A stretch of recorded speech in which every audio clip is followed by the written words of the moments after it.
It's super disappointing. I mean, god damn it, you know. Jesus, you know.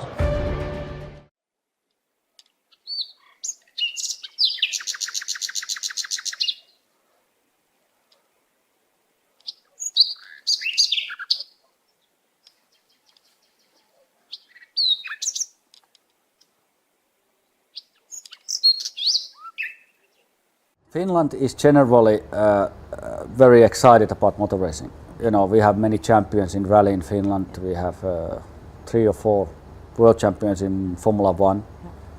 So when I was a young kid, I already saw that way the sports was surrounded by either winter sports or the motor racing. I see. My parents really didn't push me to go for motor racing. Actually, my father was working very close to the motor racing track. And when I was really little kid, I went to his job because it was so interesting. And I heard the noises from the racetrack and I went to have a look. And I said to my dad and my mother that I want to do motor racing. Everything starts when you are, of course, very young. You know, I started motor racing go-karts. I was 5-6 years old. Oletko kauan ajanut tämmöistä mikroautoa? No 2 kesää vedettiin. Aha. Ootko pärjännyt hyvin? Oon. Minkälaisia tuloksia on tullut? En mä nyt tiedä. Mites viime kesä meni? Hyvin.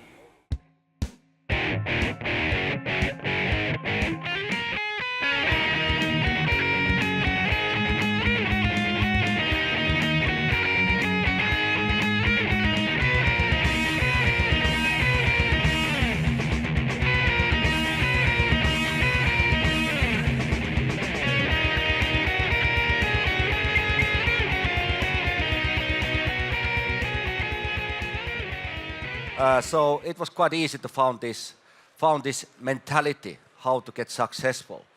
And of course, when you get older, more experienced, you go different categories in motor racing, you continue to carry the same momentum.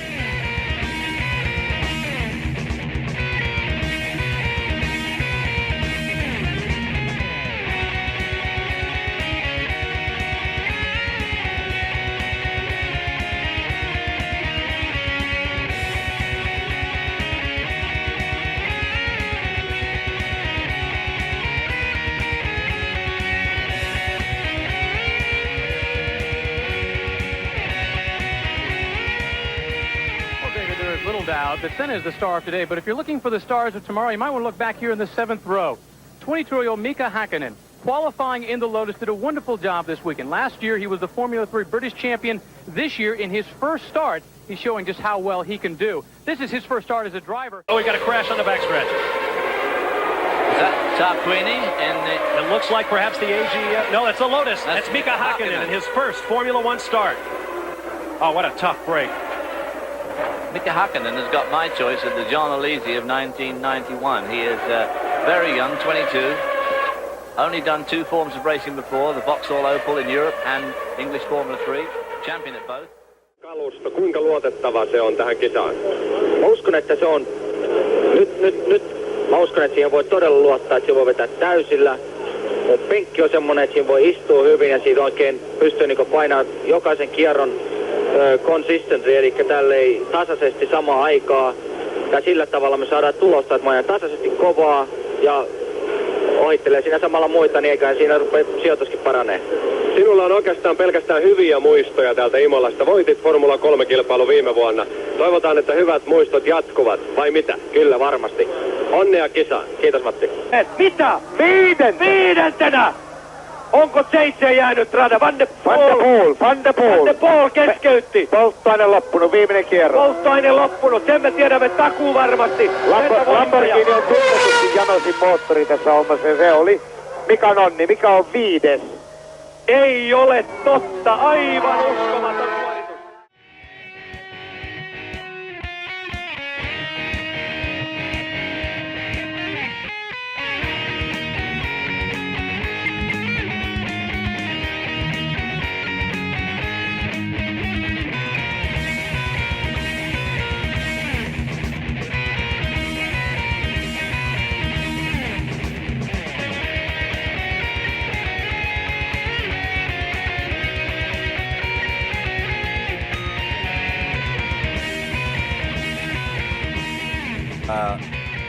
I started racing Formula 1 91.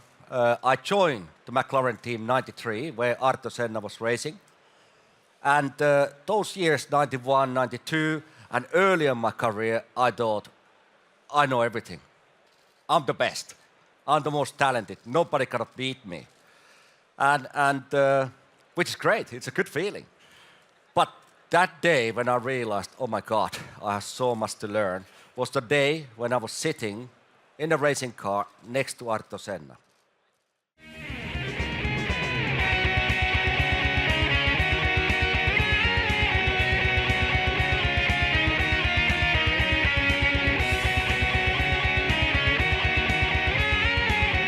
And I was very fortunate because when I went the very first qualification, the Grand Prix with Arto Senna, I kicked his ass. Have been behind Prost is Senna, and Mika Häkkinen has got a clear run down to the first corner, and if Prost is tardy, getting away from the start as he has been this season before, getting started is not his forte, or hasn't been this season. That man that you're looking at, Mika Häkkinen, number 7 from Espoo in Finland, could be in the lead of a Grand Prix for the first time in his career. Watch for the green. Prost has got away well, but so has Mika Häkkinen. And Prost is being crowded as he goes into the corner, and it's Jorna Lacey in the Ferrari who has blasted through from 5th on the grid. He leads Häkkinen, and Senna has got ahead of Prost, who is now down to 4th position. And the amazing Jorna Lacey, the Moto, Senna is through into 2nd position now. Down to 3rd position goes Häkkinen, who will be able to watch his team leader.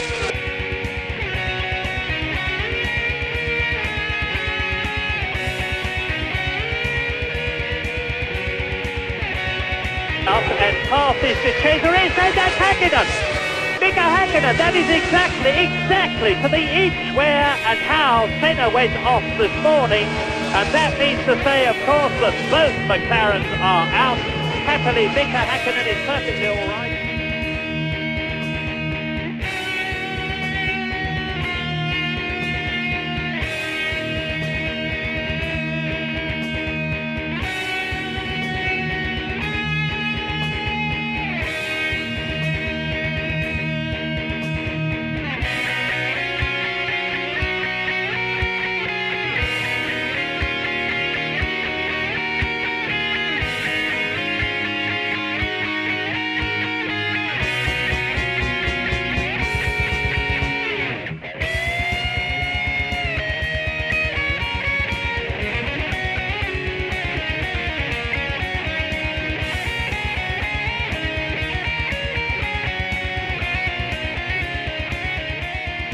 Well, you mentioned your team, McLaren Ford.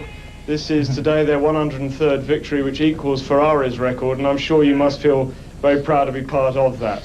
Yeah, I think it's a great record that the team has achieved, and I am very happy that I have contributed a little bit for that.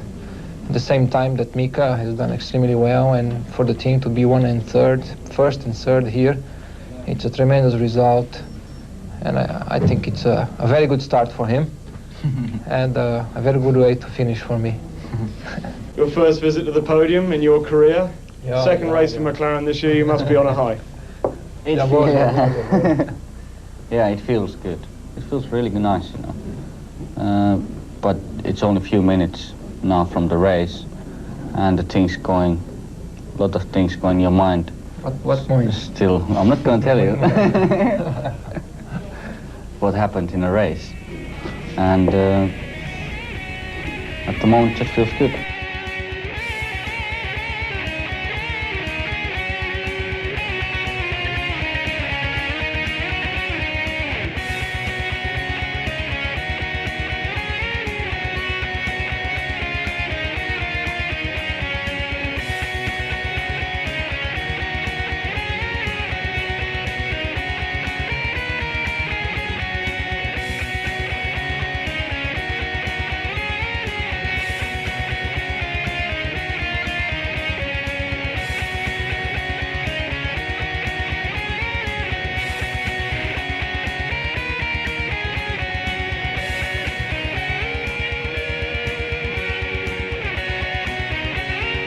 95 was really hard year.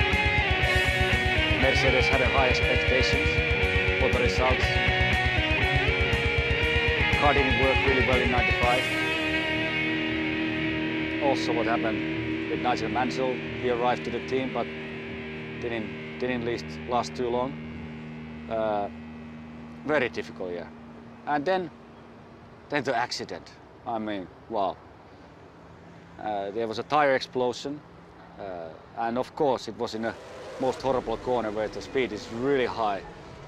So I hit the barrier, cracked my skull. But there was a good thing. There was just a medical team was just in that corner based. Hospital was 200 meters away, so there was a lot of positive things. But that really, I think, helped me to appreciate the life.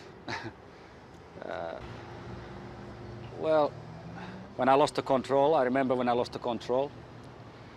And I remember when I was in a car, I couldn't move. You know, I tried to move, but I had no chance. So I just decided to just relax. That's what comes to my mind. And then the doctors came and then I passed out. And in the hospital, they kept me sleep overnight because I cracked my skull, so they had to do certain things to keep me still and not to, otherwise if I wake up I start panicking or something. And I woke up, the family was flying over to Australia. But team, Ron did everything to protect me. And also Ron's wife was there, Lisa, and they came to see me, and I think they were quite terrified to see what I look like. It was awful time, you know.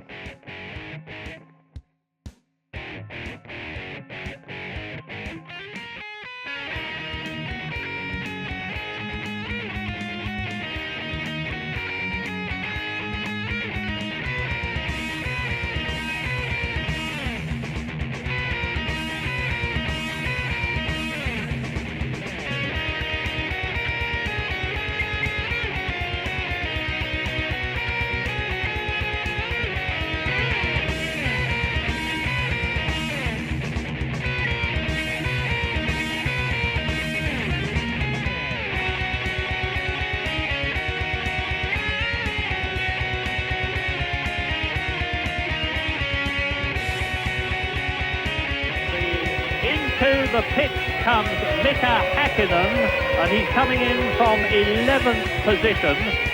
Now this is the first of the major pit stops. Well, this is too slow for a normal pit stop. I think Häkkinen has got some kind of a problem there.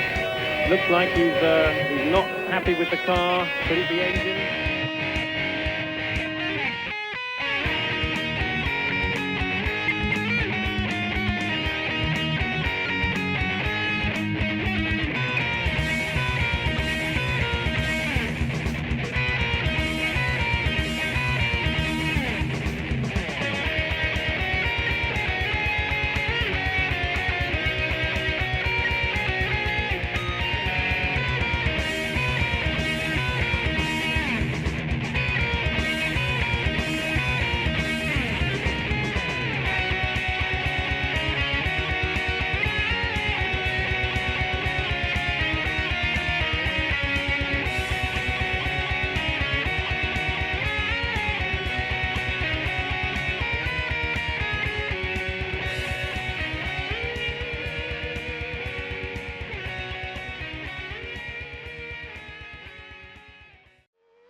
Mika's first pole, your first pole since Ayrton Senna.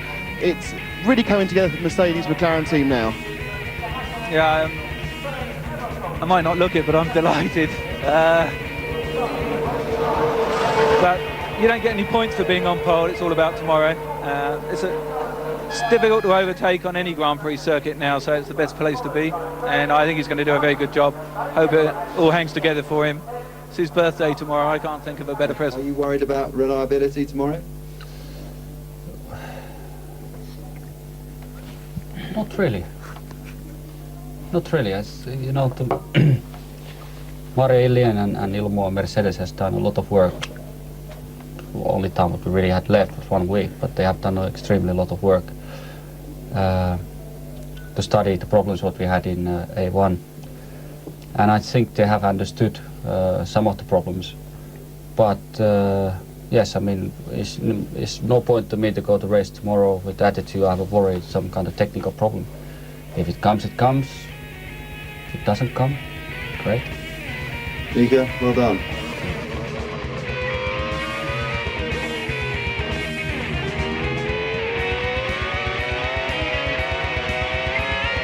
And it took me 7 years before I won my first Grand Prix. But all those years were fabulous.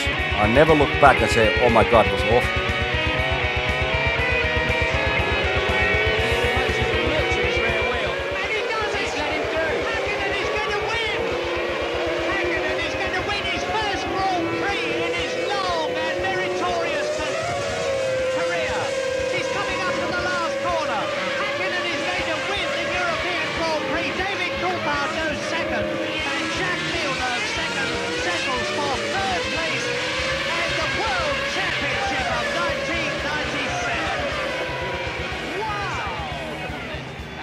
Two McLaren drivers, 1 and 2 on the podium, and Jacques Villeneuve, the new world champion. Well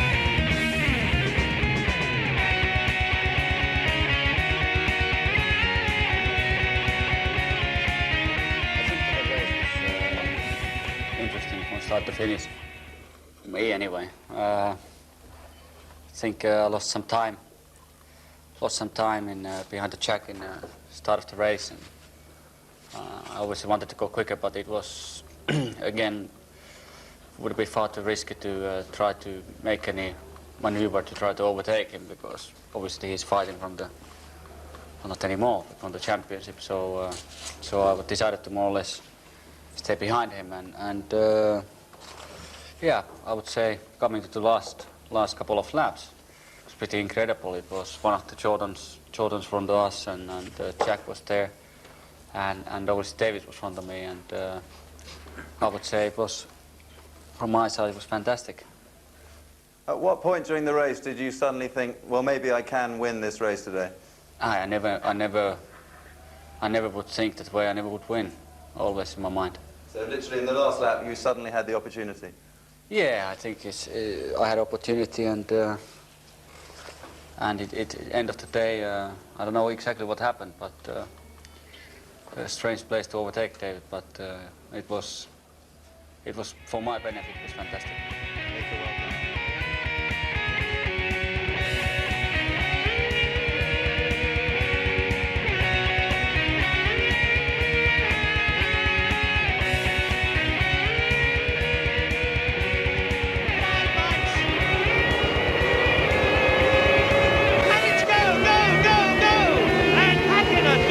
Start. David pulls across in front of Coulthard, and Schumacher gets in front of. There they go.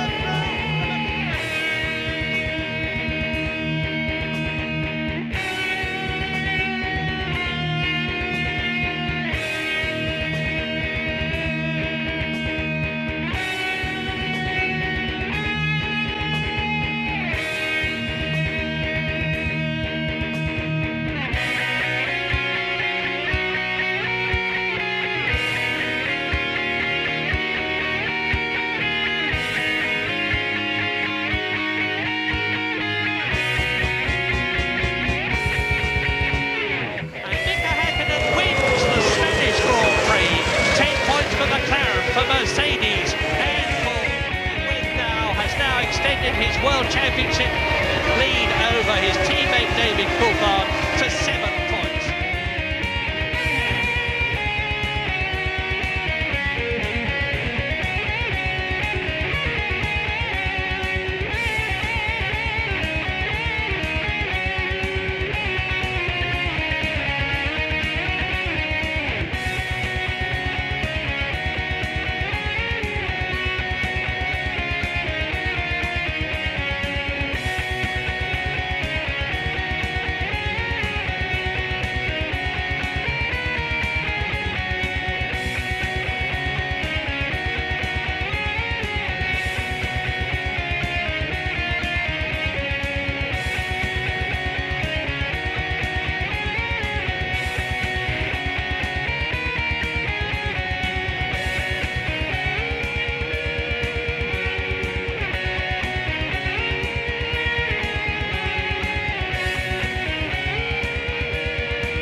away from that right-hand side of the grid, and you can expect them to get away slightly slower, but it's not always the case. 21 on the grid because Ricardo Rosset failed to qualify the Tyrrell. Only one Tyrrell starts the team's last race here in Japan. Michael Schumacher in pole position on the left, on the right, Mika Häkkinen on the left of the front row. Out, the race begins. We've got another yellow flag. That's Michael Schumacher. That is Michael Schumacher. Will he end up on the back of the grid? Look, he's shaking his head, look. Michael Schumacher, under the terms of the regulations, has to start this race from the back of the grid. Well, if that is the case, Michael Schumacher has almost certainly lost the World Championship before this race even begins. It's early days to say that. It is, I know, but he's got to fight his way through from look, here's John Todd. He's not at all happy. He'll be zooming up to see somebody. Lights. And it's go. Now, watch carefully. They're all getting away this time. Mika Häkkinen leads, and Eddie Irvine is up into second place already. Yes, Eddie Irvine, fantastic start, and he knows Suzuka like the back of his hand. Remember what he did last year, as David Coulthard is down from second to fourth, because Fredson has passed him up into third position. 2 changes already, but Mika Häkkinen is where he needs to be, up at the front of the field with a Ferrari.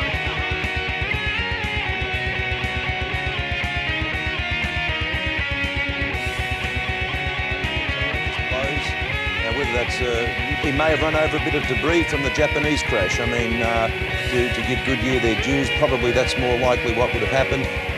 But either way, he's paid the price. And at the end of a fantastic drive, because nobody could have come from the rear of the field like that. I mean, just a very forceful. Luxembourg. It's been a magnificent season for the Finn, a magnificent season for McLaren. There are their happy mechanics pouring out of the garage onto the pit lane to greet their man home. Constructors' Championship for McLaren, Drivers' Championship for Mika Häkkinen. Eddie Irvine still continuing to close, but the gap now of 11.5 seconds is, as I said, because Mika Häkkinen knows exactly what the score is and is taking it comparatively easy. It has to be said, Irvine's done a great job today. Always seems to be the bridesmaid, unfortunately, especially this year. But Eddie Irvine, yet another podium position, just 11 seconds off the lead, and really he's done everything Ferrari could have asked of him. Mika Häkkinen and David Coulthard making it almost a clean sweep for McLaren, first and third. Here is the flying Finn as he signs himself when you ask him for his autograph. Mika Häkkinen, the flying Finn. He never spoke a truer word. Up to the 130R for the last time. Down to the chicane for the last time. Down through the gears. The gearbox has seen him fine at this time. Those were his only troubles he had in 1998, but not in the Japanese Grand Prix. Mika Häkkinen exits the chicane downhill from here, by Murray. going round the left-hander. It's all downhill, he can cruise from here. He's got his hand in the air. Number one. Over the line. Mika Häkkinen literally goes downhill to victory. Look at the joy, the euphoria of the McLaren team on the left. And you are looking at the world champion of 1998. And a very worthy one as Eddie Irvine finishes second.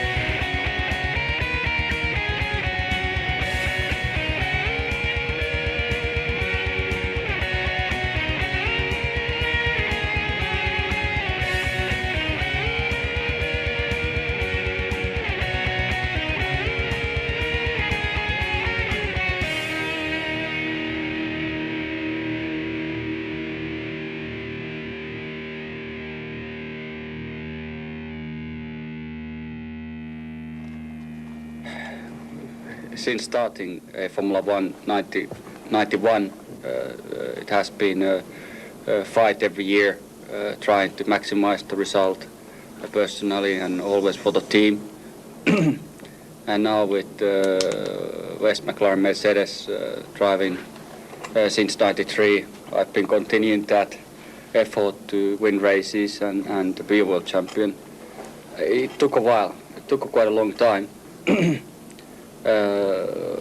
And now, it happened. And looking all those times back, what we have done together and what we have achieved together in the past, you can be happy about it.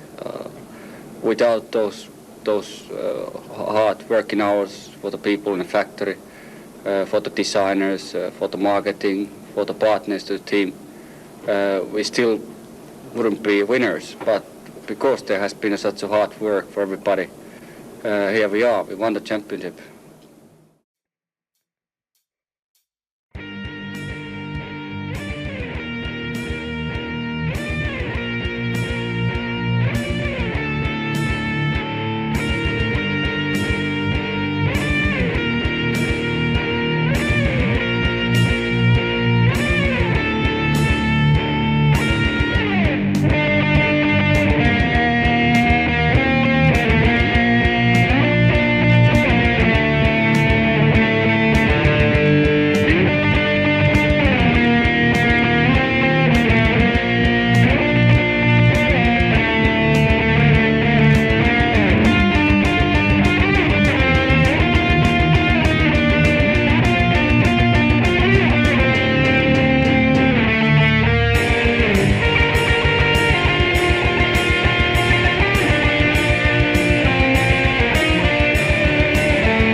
race. Both McLarens, as they were in 1999, retiring, and Michael Schumacher goes into the lead. Right down, well, into the pit lane comes the race leader. Yes, Häkkinen. Mika Häkkinen. Now he's got to hit that limiter and slow down to 80 kilometres an hour. I don't think he had much slowing down to do, Murray. He's got a problem. He came out of Junkau quite slowly, I thought, and on a bit of a strange line. And look, they're not ready for him, but I think his engine is dead anyway. I suspect he'll swing that straight in the pit garage, and he does. Well, for the second race in succession, Mika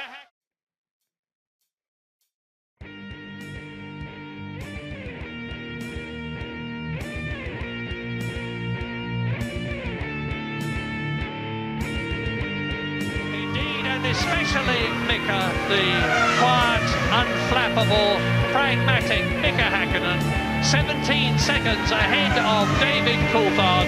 Their lap times have come down.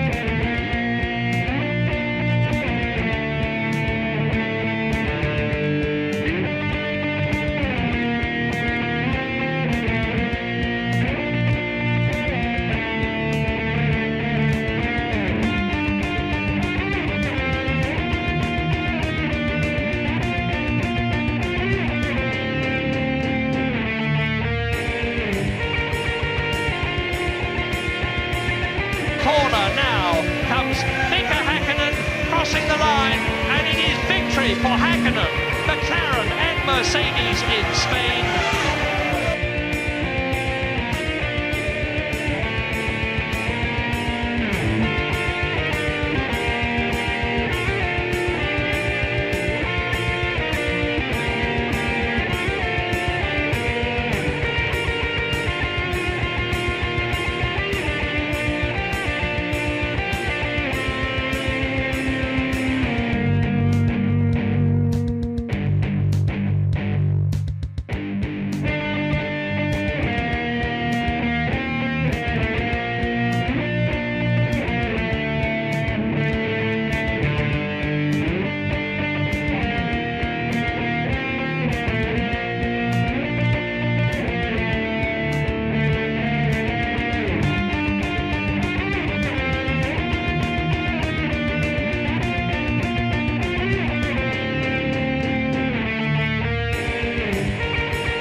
Go from here? There have been rumours all season that he's contemplating retirement, and yet this weekend there are stories he's on the verge of signing a new contract for a record-breaking 10th season at McLaren. Either way, he clearly doesn't want to talk about it. I understand that you're thinking about doing another deal, obviously close to doing another deal. If you did drive for McLaren next year, it'd be your 10th season, Mika. 10th season.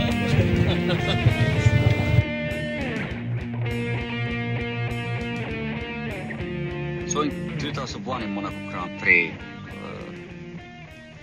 I went to see the run in the motorhome, and I felt it that way.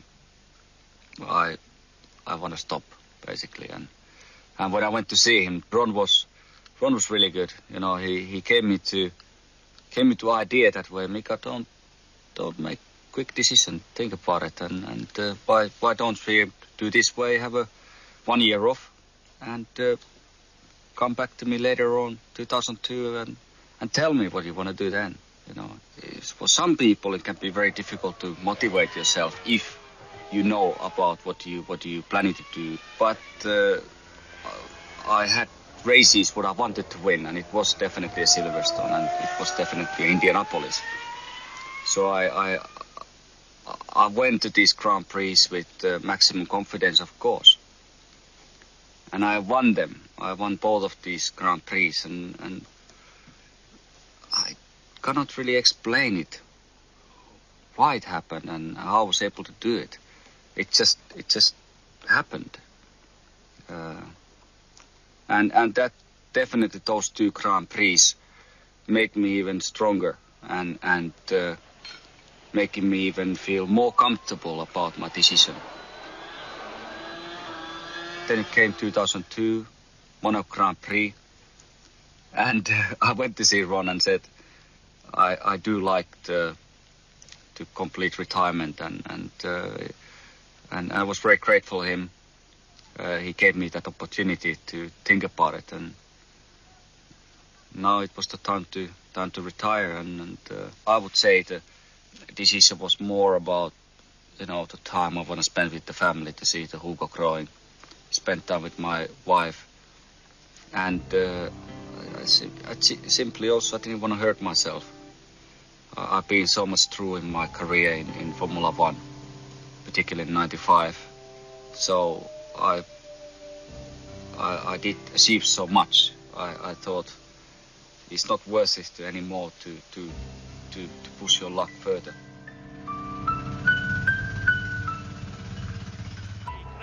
Yes, indeed.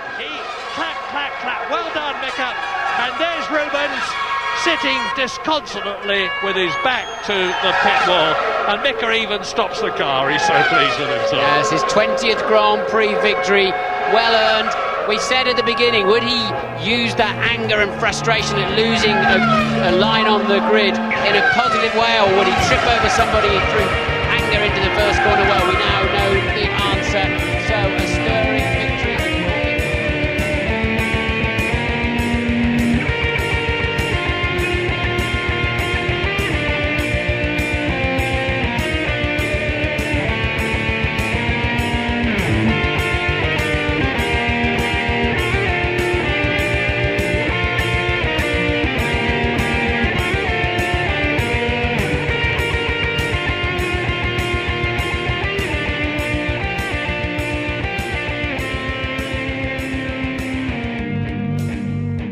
That was definitely one of the highlights of this season for me, definitely. And winning a British Grand Prix this year was for me something that I always wanted to in my book basically, and Indianapolis was the other one, and this is it, you know. I'm absolutely still a bit confused, to be honest, to really experience what has happened today, particularly because of this morning incident. What happened to me damaged the race cars, so mechanics did the fantastic work to able to fix that. First of all, and second thing was I went through the red lights today. This morning. Free practice, and the stewards decided to give me a penalty for that, and they dropped me to second row. I qualified second, so they put me in fourth position. So disappointing it was, obviously, and all that frustration what happened this morning, and to sitting here in the middle and winning Grand Prix, it's just flat out, you know. I don't know, you know, I'm just incredible. I'm very happy, pleased. I don't know the words to even say.